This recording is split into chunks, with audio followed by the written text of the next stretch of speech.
오늘 우리에게 주시는 말씀은 고린도전서 15장 1절에서 10절의 말씀입니다.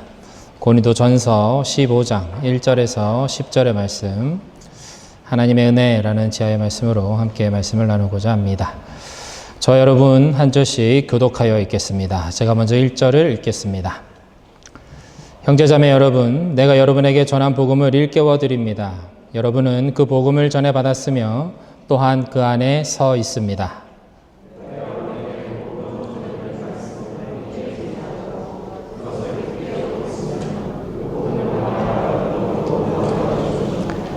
나도 전해 받은 중요한 것을 여러분에게 전해드렸습니다. 그것은 곧 그리스도께서 성경대로 우리 죄를 위하여 죽으셨다는 것과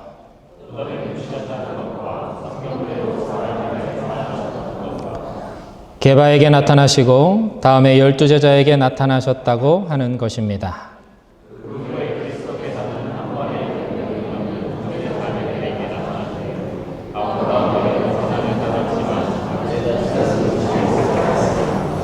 다음에 야고보에게 나타나시고 그 다음에 모든 사도들에게 나타나셨습니다. 그런데 나중에 날이 차지 못하여 나는 사도들 가운데서 가장 작은 사도입니다. 나는 사도라고 불릴 만한 자격도 없습니다. 그것은 내가 하나님의 교회를 박해했기 때문입니다.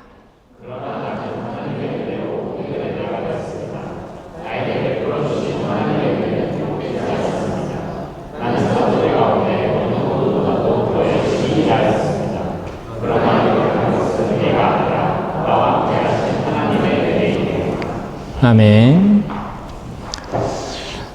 고린도전서는 전체적으로 1장에서 6장까지의 전반부와 7장에서 15장까지의 후반부로 나눌 수가 있습니다.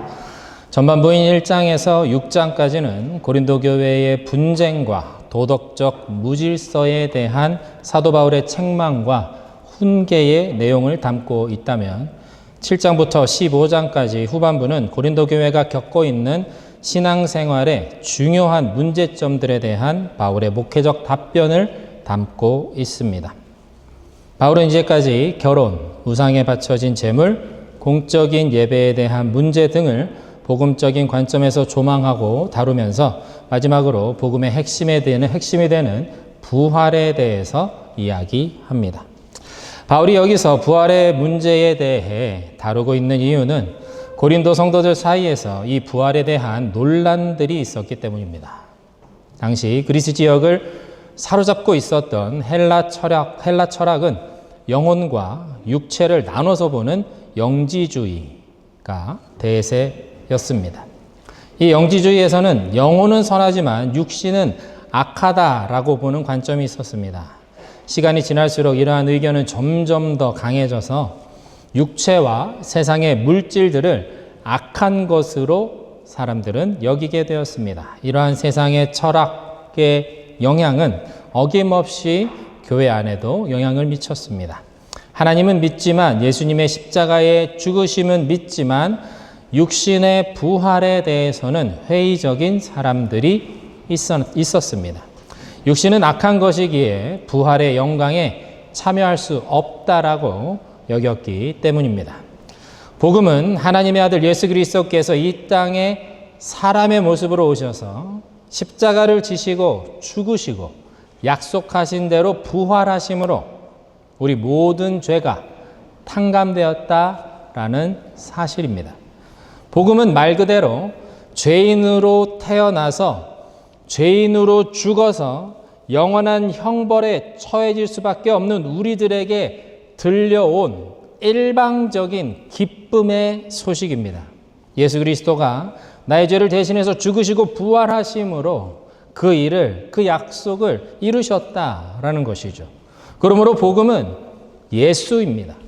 예수가, 그분 자체가 죄인인 우리의 복음이 됩니다. 여기서 복음이 기쁜 소식이 될 수 있는 결정적인 요소는 우리가 죄인이라는 것을 스스로 인지하고 받아들이는 것입니다. 인지 부조화라는 말이 있습니다. Cognitive Dissonance라고 하는데 인지부조화는 자신의 태도, 신념, 행동이 서로 모순되어서 심리적으로 불편함이나 긴장을 느끼는 상태를 말한다고 합니다. 사람은 자신의 신념과 행동이 일치하지 않게 되면 불편함을 느끼는 존재로 만들어졌습니다. 다른 동물들은 도덕성이라는 것이 없거나 굉장히 미미하기 때문에 양심의 가책을 그다지 느끼지 않습니다. 그러나 사람은 자신이 옳다고 생각하는 그 가치관에 반하는 행동을 스스로 했을 때에 심각한 불편함을 느끼게 됩니다. 이 불편함을 해소하는 데는 대표적으로 두 가지의 방법이 있다고 합니다. 하나는 회피입니다. 그 불편함 자체를 그냥 없는 것으로 여기고 피해버리는 것입니다. 모른 채 하고 그냥 앞만 보고 계속 가는 것이죠. 또 하나는 합리화입니다. 어쩔 수 없었다는 것을 이유로 해서 기존의 도덕적인 기준을 스스로 낮춰버리는 거죠. 우리의 신앙은 언제나 인지부조화 앞에 있습니다. 말씀은 우리에게 무엇인가를 계속해서 말씀하시고 요구하십니다. 그러나 우리는 그 말씀을 받아들이기보다는 회피하려고 하고 그 순종하는 것에 실패했을 때에는 자기 합리화를 통해서 스스로를, 다른 말로 하면 우리의 죄로 얼룩진 자아를 지키려고 합니다. 하나님의 공의와 정의가 불의한 세상에 지체 없이 강하게 임하기를 우리는 바랍니다. 그렇지만 나에게는 오직 하나님의 긍휼과 사랑과 자비만 임하기를 바랍니다. 말씀을 볼 때도 우리는 이러한 인지부조화를 경험하는 것이죠. 불편한 말씀이 옵니다. 나의 죄를 지적하며 나의 패부와 심장을 때리는 말씀들이 있습니다. 그런 말씀들은 피하고 싶습니다. 그러나 나를 위로해주고 이런 연약한 나를 받아주시는 주님의 한없는 사랑의 말씀은 더 많이 듣고 싶습니다. 우리 연약함과 죄성은 여지없이 우리 삶 속에 나타나게 되어 있는 것입니다. 여기 앞에서 설교하는 저 역시 이것으로부터 자유할 수가 없습니다. 저를 포함한 우리 모두는 보고 싶은 것만 듣고 듣고 싶은 것만 듣는 그런 연약한 존재들입니다. 선택적으로 보고 선택적으로 받아들입니다. 내가 기준이 되는 것이죠. 말씀이 아닌 내가 그 기준이 되는 것입니다. 이것이 죄입니다. 말씀 속에서 인지부조화를 경험하면서 내 행동을 수정하려고 하는 것이 회개라면 회피와 자기 합리화로 하나님의 말씀을 비틀어서라도 내 자아를, 내 자존심을 지켜내려고 하는 것, 그것이 죄입니다. 바로 이 사이에서 말씀과 우리의 자아, 그 사이에서 우리는 신앙인의 참 모습을 찾아갈 수 있어야 합니다. 말씀으로 가야 하는 것이죠. 말씀을 향한 우리의 믿음을 발휘해야 합니다. 주님의 군사로 담대하게 일어나는 것입니다. 말씀과 기도로 함께 교회로서 세워져 나가는 것입니다. 그렇게 하기 위해서 우리는 선택하고 또 선택해야 합니다. 고린도 교회가 영지주의의 철학적인 세계관을 거부하고서 예수님의 부활의 십자가 복음으로 살 것인지 말 것인지를 고민하며 갈팡질팡했던 것처럼 세상적인 기준에 내 삶을 맞출 것인가, 복음을 기준으로 내 삶을 맞출 것인가, 우리는 날마다 믿음으로 선택해야 한다는 것입니다. 사랑하는 미네본교회 성도 여러분, 한 가지는 좀 분명하게 말씀드리고 싶습니다. 우리가 이 말씀을 기준으로 살아가는 이유는 말씀이 옳기 때문이 아닙니다.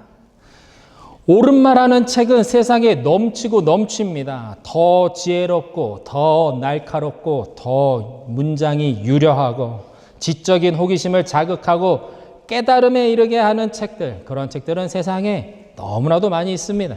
그런데 우리가 성경을 우리 삶의, 내 인생의 기준으로 여기는 이유는 성경이 우리를 깨닫게 하고 시대의 지성인으로 만들어주기 때문이 결코 아닙니다. 성경은 하나님 그분이 나와 세상을 구원하셨다라고 말씀하고 있기 때문에 우리는 이 성경을 진리로 믿고 받아들이고 따라가는 것입니다. 하나님의 아들이신 예수 그리스도께서 육신의 몸을 입고 이 땅에 오셔서 강도나 살인자들이 매달리는 저 처참한 십자가에서 피를 흘리며 온갖 수치와 침뱉음과 모욕 속에서 죽으신 것이 나를 위해서 죽으셨다는 것이 너무나도 확실하게 뜨겁게 내 안에서 믿어졌기 때문에, 그 인격적인 하나님을, 그분의 사랑을 내가 맛보았기 때문에 성경의 말씀을 거부할 수 없고, 그 말씀을 먹지 않고서는 살 수 없는 내가 되어 버렸기 때문에 우리는 성경을 진리라고 말하고 성경 말씀을 우리 삶의 기준으로 놓고 살아가는 것입니다. 복음서를 보아도 그렇습니다. 제자들이 예수님을 만났습니다. 예수님이 하나님의 아들이시랍니다. 도저히 그것이 무엇인지 이해가 되지 않습니다. 지금보다 더 교육 수준이 낮았고 대부분 가난했던 어부에 불과했던 제자들에게는 이 예수님의 말씀이라는 것이 도저히 이해가 되지 않았습니다. 더군다나 이제 예루살렘 입성을 앞두고서 그곳에서 서기관과 대제사장들의 손에 의해 죽으셔야 하고 다시 부활하신다라고 하는데, 그 부활이 3일째 일어나게 될 것이다라고 날짜까지 구체적으로 말씀해 주십니다. 무리를 걸으셨습니다. 병든 자를 고치셨습니다. 오병이어의 기적을 베푸셨습니다. 그런 예수님이 이제 죽으셔야 한다라는 그 사실 앞에 두려움에 떨고 있는 제자들에게 구체적인 부활의 날짜까지 말씀해 주고 계시니 제자들은 더더욱 혼란스러웠겠죠. 그러나 예수님은 너무나도 분명하게 이 이야기를 3번이나 하십니다. 3일 뒤에 내가 부활할 것이다. 예수님께서는 제자들에게 그렇게 말씀하셨습니다. 그리고 약속하신 대로 십자가에서 죽으시고 3일 만에 다시 살아나셨습니다. 바울은 이 부활이 복음의 핵심이다라고 말합니다. 그것을 이 본문을 통해서 다시 한번 고린도 성도들에게 강조해 주고 있는 것이죠. 오늘 본문 3절에서 5절 말씀을 우리 한번 같이 읽어보겠습니다. 시작. 나도 전해 받은 중요한 것을 여러분에게 전해드렸습니다. 그것은 곧 그리스도께서 성경대로 우리 죄를 위하여 죽으셨다는 것과 무덤에 묻히셨다는 것과 성경대로 사흘 날에 살아나셨다는 것과 게바에게 나타나시고 다음에 12제자에게 나타나셨다고 하는 것입니다. 바울은 복음의 핵심을 확인하고 있습니다. 예수님께서 우리 죄를 위하여 죽으셨다라는 것, 무덤에 묻히셨다라는 것, 그리고 사흘 만에 살아나셨다는 것. 게바, 곧 베드로에게 나타나시고 다음에 12제자들에게 나타나셨다라는 것. 그것이 바로 복음이라는 것입니다. 그런데 3절과 4절 말씀에 의도적으로 바울이 강조하고 있는 단어가 하나 있습니다. 바로 성경대로입니다. 이미 쓰여진 말씀, 곧 구약 성경 곳곳에서 예언자들을 통해서 이미 선포되었던 대로 예수님께서는 십자가에서 죽으셨고 다시 살아나셨다라는 것입니다. 예를 들어서 호세아 6장 2절 말씀에 여호와께서 이틀 후에 우리를 살리시며 셋째 날에 우리를 일으키시리니 우리가 그의 앞에서 살리라라는 말씀이 있습니다. 셋째 날 다시 사신 예수님의 부활로 인해서 우리 모두가 구원을 받아 영원한 생명으로 함께 살아나리라 라는 말씀입니다. 선지자 요나가 물고기 뱃속에서 3일 동안 있다가 살아나온 이야기, 우리 모두가 잘 알고 있는 아주 유명한 이야기입니다. 이 이야기를 예수님께서 직접 언급하시면서 요나 선지자처럼 3일 만에 다시 살아나실 것을 제자들에게 말씀하시기도 하셨습니다. 또한 사도행전 2장에 보면 성령 충만을 받은 베드로가 일어나서 시편 16편 말씀을 인용하며 처음으로 설교하는 장면이 있습니다. 세번역 성경으로 제가 사도행전 2장 23절에서 32절의 말씀을 한번 읽어보겠습니다. 이 예수께서 버림을 받으신 것은 하나님이 정하신 계획을 따라 미리 알고 계신 대로 된 일이지만 여러분은 그를 무법자들의 손을 빌어서 십자가에 못 박아 죽였습니다. 그러나 하나님께서는 그를 죽음의 고통에서 풀어서 살리셨습니다. 그가 죽음의 세력에 사로잡혀 있는 것은 있을 수 없는 일이기 때문입니다. 다윗이 그를 가리켜 말하기를 나는 늘 내 앞에 계신 주님을 보았다. 나를 흔들리지 않게 하시려고 주님께서 내 오른쪽에 계시기 때문이다. 그러므로 내 마음은 기쁘고 내 혀는 즐거워하였다. 내 육체도 소망 속에 살 것이다. 주님께서 내 영혼을 지옥에 버리지 않으시며 주님의 거룩한 분을 썩지 않게 하실 것이다. 주님께서 나에게 생명의 길을 알려주셨으니 주님의 앞에서 나에게 기쁨을 가득 채워주실 것이다 하였습니다. 동포 여러분, 나는 조상 다윗에 대하여 자신 있게 말씀드릴 수 있습니다. 그는 죽어서 묻혔고 그 무덤이 이날까지 우리 가운데에 남아 있습니다. 그는 예언자이므로 그의 후손 가운데서 한 사람을 그의 왕좌에 앉히시겠다고 하나님이 맹세하신 것을 알고 있었습니다. 그래서 그는 그리스도의 부활을 미리 내다보고 말하기를 그리스도는 지옥에 버려지지 않았고 그의 육체는 썩지 않았다 하였습니다. 이 예수를 하나님께서 살리셨습니다. 우리는 모두 이 일의 증인입니다. 베드로는 다윗이 쓴 이 시편 16편의 말씀을 인용하면서 하나님의 거룩한 사람을 썩지 않게 하셨다라는 이 말씀이 메시아의 부활을 가리키는 말씀으로 예수 그리스도를 통해 이루어졌다라고 말하고 있습니다. 메시아, 구원자로 말씀을 성취하신 예수님의 부활은 예수님께서 하나님의 아들로서 십자가에서 죽으셨다라는 증거가 됩니다. 동시에 예수 그리스도를 믿는 우리 모두는 주님의 때에 부활하여 영원한 하나님 나라에 들어가게 될 것이다라는 것을 약속하고 있습니다. 그러므로 예수님의 부활은 예수님만의 부활로 끝나지 않는 것입니다. 믿는 우리들에게 우리 역시 예수님의 부활에 참여하게 될 것이라는 그 보증과 같은 사건이라는 것입니다. 부활하신 예수님께서 믿음이 없는 제자들, 부활이 무엇인지조차 모르고 어떻게 믿어야 할지 모르는 제자들에게 부활하신 다음에 그들을 직접 찾아가신 이유는 바로 그들로 하여금 이 부활의 기쁜 소식을 전하는 증인이 되게 하기 위해서였습니다. 백문이 불여일견입니다. 부활하신 주님을 직접 만나는 것만큼 강력한 증거, 그런 것은 없습니다. 부활하신 주님을 만난 제자들이 이 세상에서 무엇을 위해서 이제 살 수 있겠습니까? 다시 이전처럼 고기를 잡으며 평범하게 살 수 있겠습니까? 그럴 수가 없는 것이죠. 주님의 살아계심을, 그 십자가의 복음의 기쁜 소식을 전하는 것에 모든 것을 걸 수밖에 없게 되는 것입니다. 결연한 의지, 학습된 결과, 그러한 것이 아니라 아주 자연스럽게 존재의 목적과 결론에 이르렀던 사람들이 바로 부활하신 주님을 만난 제자들이었다라는 것입니다.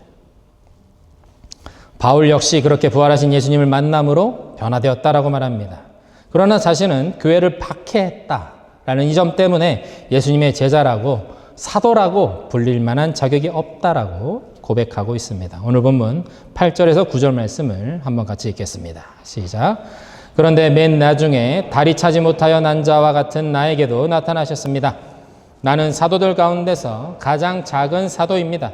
나는 사도라고 불릴 만한 자격도 없습니다. 그것은 내가 하나님의 교회를 박해했기 때문입니다. 바울은 부활하신 주님을 만났던 자신의 경험을 이야기하고 있습니다. 그는 가장 나중에 다리 차지 못하여 난 자와 같은 나에게도 예수님께서 찾아오셨다라고 말합니다. 여기서 다리 차지 못하여 난 자라고 번역된 헬라어 액트로마티라는 단어는 완전한 형체를 갖추지 못한이라는 뜻으로 조사나를 뜻합니다. 어머니 뱃속에서 다 자라지 못한 채로 태어난 위태로운 아이처럼 연약하고 비참한 자신의 존재를 표현하고 있는 것입니다. 바울은 여전히 자신이 예수님의 교회를 박해했다라는 것에 대해서 스스로 완전히 용서하지 못하고 있습니다. 그가 이렇게 수고하고 애쓰며 복음을 전하고 수많은 위기와 어려움을 감내하며 교회를 세워나가는 이면에는 바울 스스로 예수님께 빚진 마음이 있었다라는 것을 알 수가 있습니다. 예수님을 만나면 과거는 용서됩니다. 예수님의 십자가 은혜를 의지하며 회개하면 우리 안에 있는 죄의식과 두려움이 사라집니다. 그러나 내가 저지른 죄의 자국은 가슴에 깊이 남아 있습니다. 바울은 교회를 핍박하는 데 앞장섰던 사람입니다. 특히 그는 스데반 집사가 돌에 맞아 처형당하는 그 현장에서 바리새인들을 대표하여 그 자리에 옷을 맡아주며 이 처형이 정의로운 것임을 보증해주는 역할을 했었습니다. 수많은 예수님의 제자들이 바울의 손에 이끌려서 감옥으로 보내졌습니다. 바울은 그들의 얼굴을 떠올리며 괴로워했습니다. 주님께서는 이미 그를 용서하셨습니다. 참된 주님의 사도로 바울을 사용하고 계셨습니다. 하지만 바울은 스스로 주님 앞에 회개하는 마음으로 헌신하며 살기를 원했던 것입니다. 우리는 바울처럼 교회를 핍박하거나 하지는 않았습니다. 우리에게는 그럴 힘도 없습니다. 그러나 우리는 예수님의 몸된 교회를 무시하고 정죄하는 것에는 거침이 없습니다. 교회가 잘못한다는 것에 대해서 성도라고 하는 우리가 먼저 돌을 들고 교회를 향해 서슴없이 돌을 내던지고 있는 모습입니다. 교회를 향한 정죄와 비난은 어떻게 보면 이미 충분한 것 같습니다. 세상이 이미 그렇게 하고 있기 때문에 그렇죠. 내가 주님의 몸된 교회의 일부라고 생각한다면 우리 성도들은 주님의 자녀들은 이 시대의 교회를 보면서 아파해야 합니다. 이 세대의 목회자의 일탈과 회개하지 않는 교회의 모습을 보면서 우리는 분노하며 돌을 던지기보다 눈물로 주님 앞에 기도해야 합니다. 세상 모든 사람들이 교회의 잘못에 대해서 이야기할 때 사랑과 눈물로 무릎 꿇어 주님께 기도하는 저와 여러분 되시기를 주님의 이름으로 축원드립니다. 바울이 고린도 교회를 사랑한 이유는 예수님께서 고린도 교회를 너무나도 사랑하셨기 때문입니다. 바울은 그런 주님의 마음을 알고 있었습니다. 그래서 연약함 덩어리에 모순 덩어리에 불과한 이 고린도 교회를 마음을 다해서 사랑했습니다. 이 땅의 교회와 한국 교회를 위해서 눈물로 기도할 중보자들을 주님은 찾고 계십니다. 우리가 그 중보의 자리에 서서 이 시대의 교회를 위해 기도하는 사명을 함께 이루어갈 수 있기를 주님의 이름으로 축원드립니다. 바울은 자신의 연약함을 내어놓으면서 회개하며 자복하는 마음으로 지금 주님 앞에 서 있습니다. 그리고 그 부끄러운 박해자의 자리에서 지금의 그 영광스러운 사도의 자리까지 자신을 인도하여 주신 주님을 높이며 찬양합니다. 오늘 본문 10절 말씀을 함께 읽겠습니다. 시작. 그러나 나는 하나님의 은혜로 오늘의 내가 되었습니다. 나에게 베풀어 주신 하나님의 은혜는 헛되지 않습니다. 나는 사도들 가운데 어느 누구보다도 더 열심히 일하였습니다. 그러나 이렇게 한 것은 내가 아니라 나와 함께 하신 하나님의 은혜입니다. 바울은 자신이 이룬 모든 것들, 지금의 바울이 될 수 있게 한 모든 일들은 하나님의 은혜라고 그렇게 고백합니다. 앞절에서 바울은 자신의 과오와 실패들을 언급했습니다. 극복할 수 없을 것만 같은 죄를 그는 고백합니다. 예수님을 만나기 전 그의 모습은 죄인 중에 죄인이며 죄인 중에 괴수와도 같은 그런 모습이었습니다. 그러나 가장 더럽고 추하고 감추고 싶은 그의 과거가 하나님의 은혜를 더욱 빛나게 합니다. 바울은 과거의 자신과 지금의 자신의 모습을 통해서 하나님의 은혜를 찬양합니다. 이런 나도 하나님께서 사용하셔서 교회를 세우게 하시고 하나님의 나라를 꿈꾸게 하신다라는 것을 말해주고 있는 것이죠. 인생을 살아가면서 때로는 어두운 절망의 시간을 지나야 할 때가 있습니다. 실패, 외로움, 한계에 도달하는 것만 같은 무력감, 그런 것들을 경험해야 할 때가 때때로 있습니다. 그러나 그 시간들이 있어야만 하나님의 은혜를 진심으로 고백할 수 있는 내가 됩니다. 내가 낮아질수록 주님의 은혜는 커집니다. 내가 작아질수록 내 안에 역사하시는 예수님은 커져 가십니다. 내 자아가 죽어질 때 비로소 내 안에 예수가 사는 것입니다. 그것이 부활을 믿는 자들이 이 땅을 살아가는 방법입니다. 사랑하는 성도 여러분, 부활의 영원한 생명이 우리 안에 있습니다. 그 놀라운 은혜 안에서 이 땅을 살아가시는 저 여러분 모두가 다 되시기를 주님의 이름으로 축원드립니다. 함께 찬양하며 주신 말씀 붙잡고 기도하겠습니다.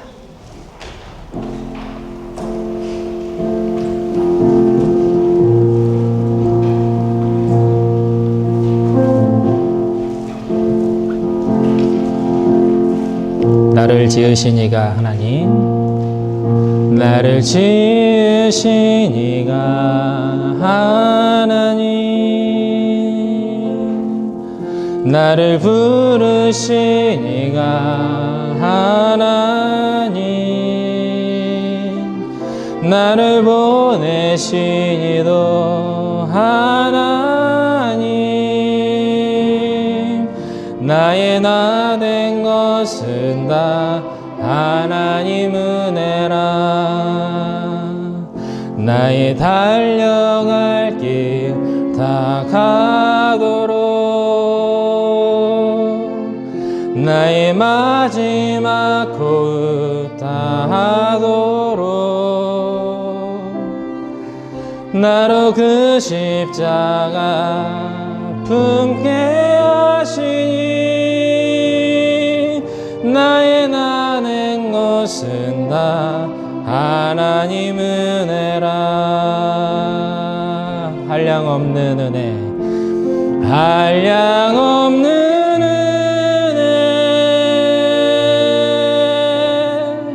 갚을 길 없는 은혜,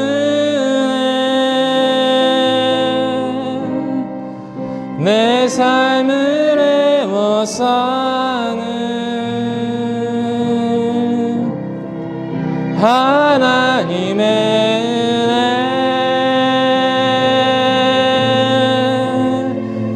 나 주저함 없이 그 땅을 밟음도 나를 붙드시는 하나님의 은혜. 우리 한 번 더 고백하겠습니다. 나를 지으시니가, 나를 지으시니가 하나님, 나를 부르시니가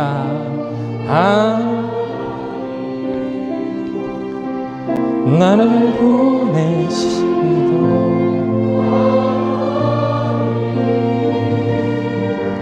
나의 나 된 것은 나 하나님, 나의 달려갈 길, 나의 달려갈 길 다, 나의 마지막 호흡 다 하도록, 나로 그 십자가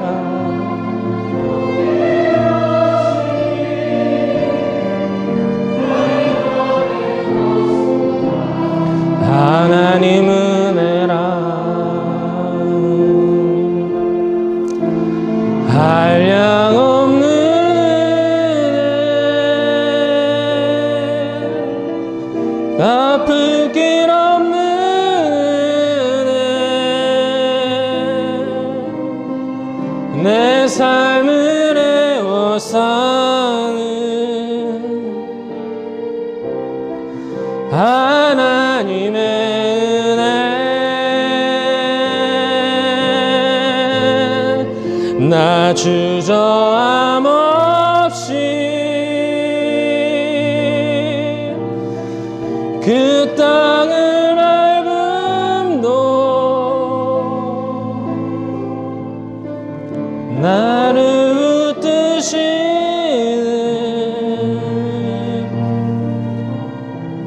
하나님의 은혜. 우리 함께 결단하며 기도하면 좋겠습니다. 하나님, 우리에게 믿음을 주십시오.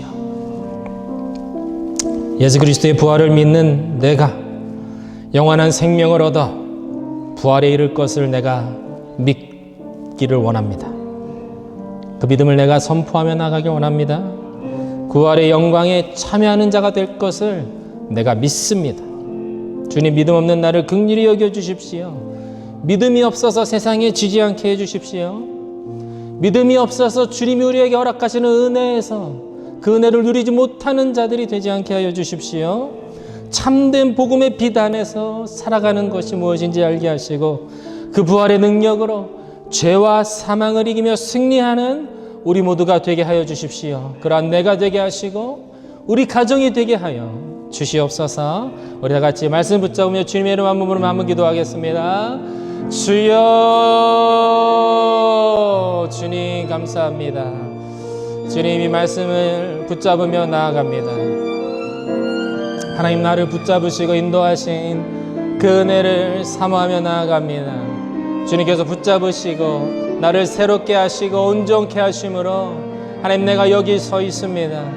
주님 부활의 능력으로 서게 하여 주시옵소서. 그 부활의 능력으로 세상을 이기는 자들 되게 하여 주십시오. 하나님 이 땅의 교회가 하나님 너무나도 초라하게 무너지고 있습니다. 주님 믿음 없는 이 땅의 교회를 하나님 우리가 기도하며 붙잡으며 나아갑니다. 주님 부활의 능력으로 다시 새롭게 하여 주시옵소서. 부활의 빛 가운데 서는 자들이 우리 가운데 일어나게 하시고 청년 세대와 다음 세대 가운데 일어나게 하여 주시옵소서. 그러한 우리 가정이 되게 하시고 주님 그러한 우리 교회가 되게 하여 주시옵소서. 우리 한 번 더 기도할 때 수련회를 위해서 기도하겠습니다. 하나님 이번 수련회를 통해서 영적인 회복과 승리가 있기를 원합니다. 하나님 주님 앞에 승리를 찬양하며 그 기쁨을 누리며 주님 앞에 마음껏 기도하며 영광 돌리는 이 수련회가 되게 하여 주시옵소서. 영적인 성장을 이루게 하시고 주님 가정에 묶여있는 것들이 풀리며 주님께서 이끄시는 그 변화와 형통을 경험하는 이 수련회가 되게 하여 주시옵소서. 우리 수련회를 위하여 한번 주님의 이름을 부르고 한 번 더 기도하겠습니다. 주여. 주님 하나님 우리가 수련회를 준비합니다. 우리 민행복음교회 공동체가 하나 되어서 2박 3일간 오직 주님만을 구하며 나가기를 원합니다. 오직 주님 앞에 엎드리며 구하며 예배하며 기도하는 시간이 되기를 원합니다. 말씀의 충만한 은혜 가운데 하나님 사로잡힌 바 되는 시간 되게 하시고 예수가 그리스도이심을 선포하며 예수가 그리스도이시라는 것이 무엇인지를 깨달으며 맛보는 시간 되게 하시고 하나님 영적으로 성장하며 하나님 가정의 어려움들이 극복되고 풀리는 아버지 그 놀라운 변화와 형통의 시간이 아버지 이 수련회의 시간이 되게 하여 주십시오. 하나님의 사람들이 사명 앞에 일어나게 하시고 다시 한번 결단하며 일어나는 귀한 은혜의 시간으로 주님 삼아 주시옵소서. 주님께서 예비하신 축복과 은혜를 누리는 아버지 귀한 은혜를 우리 가운데 부어 주시옵소서. 예비하신 은혜를 누리는 자들이 우리 가운데 세워지게 하여 주시옵소서.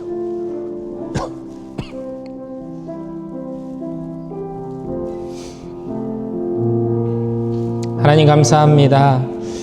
부활의 능력으로 승리하는 우리 모두가 되게 하여 주십시오. 예수님의 십자가에 머물러 있는 그러한 신앙이 아니라 부활의 능력까지 나아가서 완전한 복음 안에서 이기고 또 이기는 우리 모두가 되게 하여 주시옵소서. 지금까지 나를 있게 하신 주님의 그 은혜에 감사합니다. 남은 날들도 주님 주시는 그 은혜 안에 기뻐하며 감사하며 겸손히 살아가게 하여 주시옵소서. 예수님의 이름으로 기도드립니다. 아멘.